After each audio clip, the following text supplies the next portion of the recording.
Welcome back to Richo Hobby and Art. This is part 2 of the doing this coloring and By the Sea coloring book by George Defexis, Creative Haven. Doing this picture of this young lady who's doing some plein air, seascape.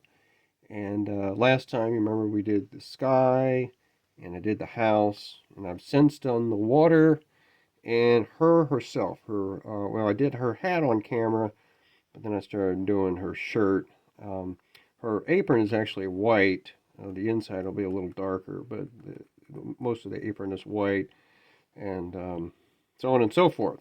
What I was going to do in this video is do some of these really detailed areas, the rocks, maybe some of this, this area around the shore.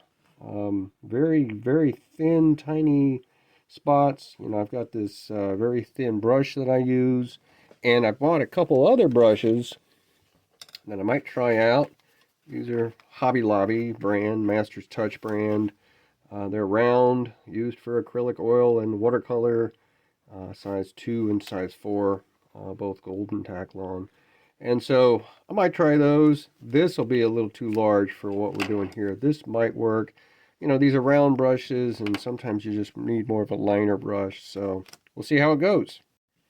So, if you remember from last time, I have a list of all the colors that I need, so I don't have to go back and forth in the book. But if you are interested in doing this kind of thing, there's always a guide in the front with all the colors.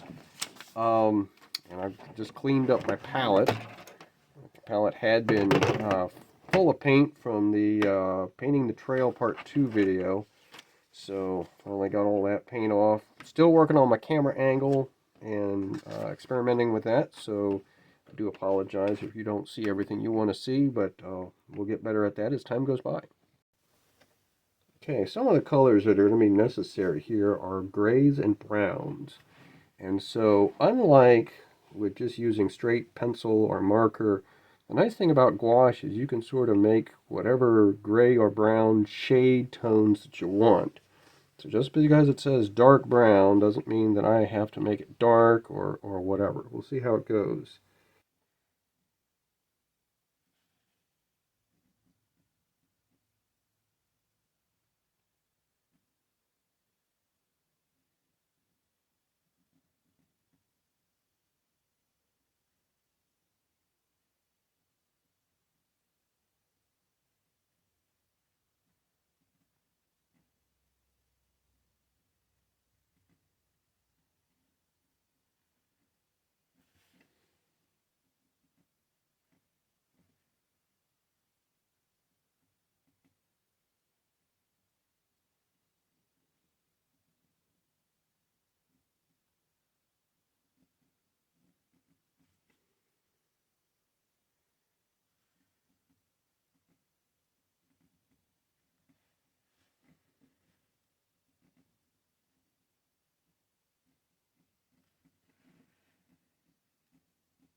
I'll try this new brush, see if that does any different. Right now I'm adding a very light gray to the tops of the rocks.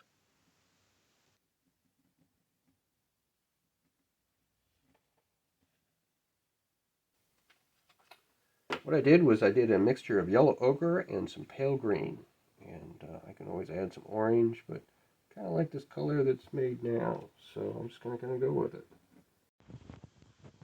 These colors mixed together will make the sort of sandy color at the tops of the rocks, not the light gray, but the other blend of colors.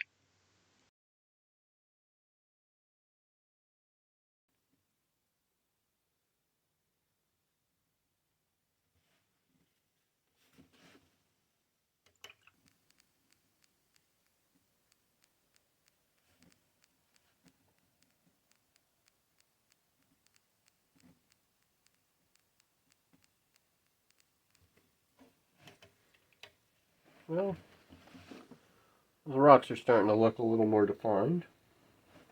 You sort of get the idea.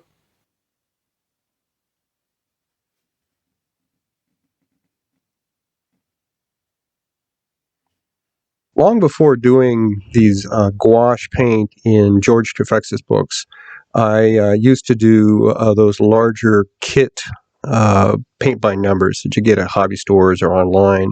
Here are a couple examples of those that I've done.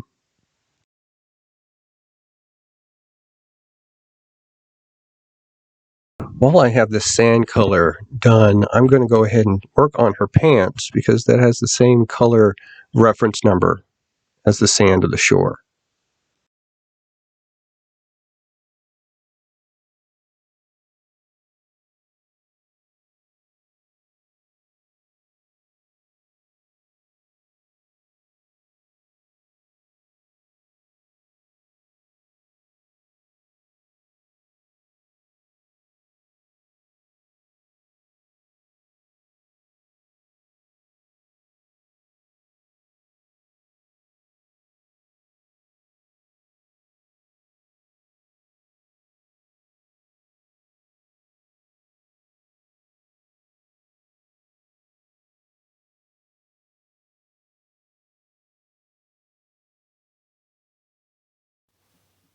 I've gone ahead and filled all of that out in the legs. Of course, you can add a lot more, tone to how that looks, the way the light reflects, that sort of thing.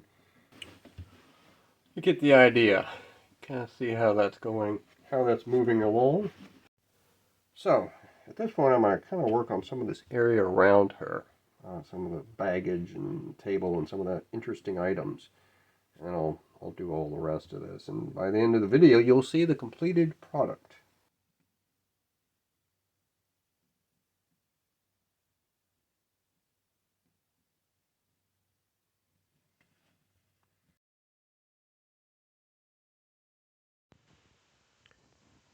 This case is going to be a little more defined when the green of the foliage, bushes, and grass behind it are put in place.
In working on this easel leg, I've touched a little bit of the red of the top of her stool. Luckily, red is used in brown, and so it's very easy to work over this. If this had been, say, yellow and purple or something, that might have been a little more difficult to try to erase.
As I mentioned in part one, I had also done some painting in other coloring books. Here are some examples. First, from a Charles Wysocki Americana book, and this one was done in acrylic paint. And then the other two are from Kirby Rosanna's World Within Worlds. The Skull Viking has a blue background, either of watercolor, probably watercolor, and then the steampunk book village has definitely a painted backing as well of some sort.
As I always say, try to take these things as easily as you can. Don't try to rush them.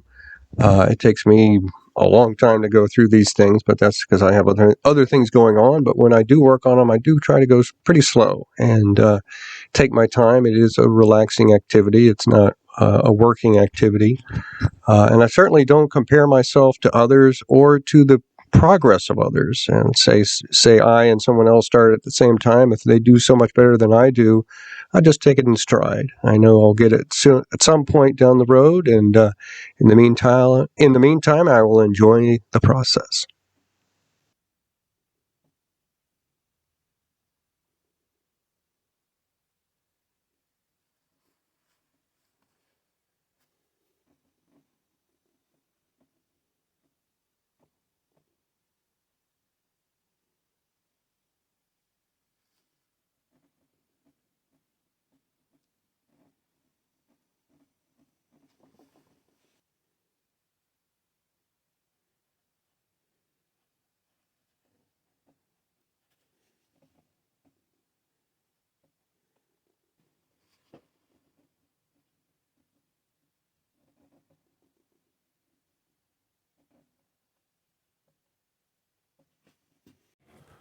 So fast forward, we got to the final completion.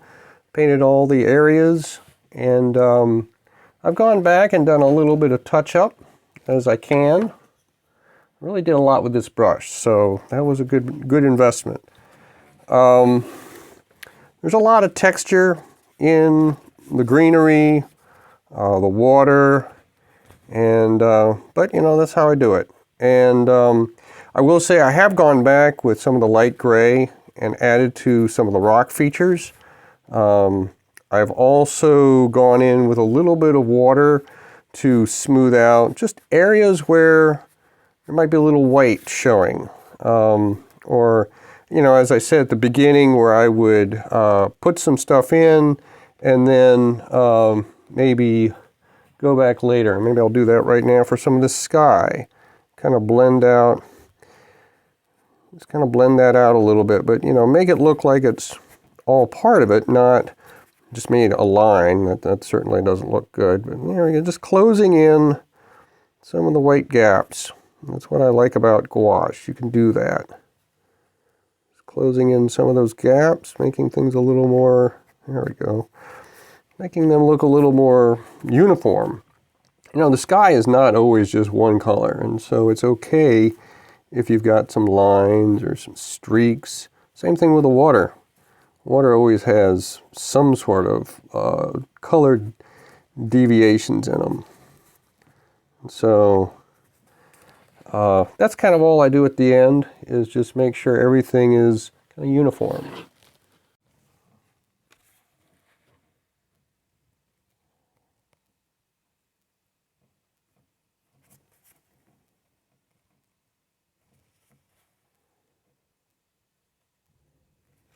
A lot of these areas, it really doesn't even matter. I mean, who cares? When you're looking at the grand scheme of things, you can end up just making more mess than you really need to.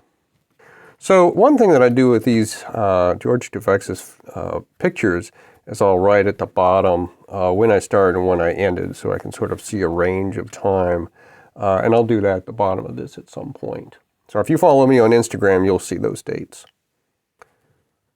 So here's the completed project. To those who requested this initially, I apologize that it's taken so long. I've been doing a lot of woodworking, and so I haven't gotten to this project. But to all of you who have watched part 1 and checked out part 2, thanks for watching, and keep coloring.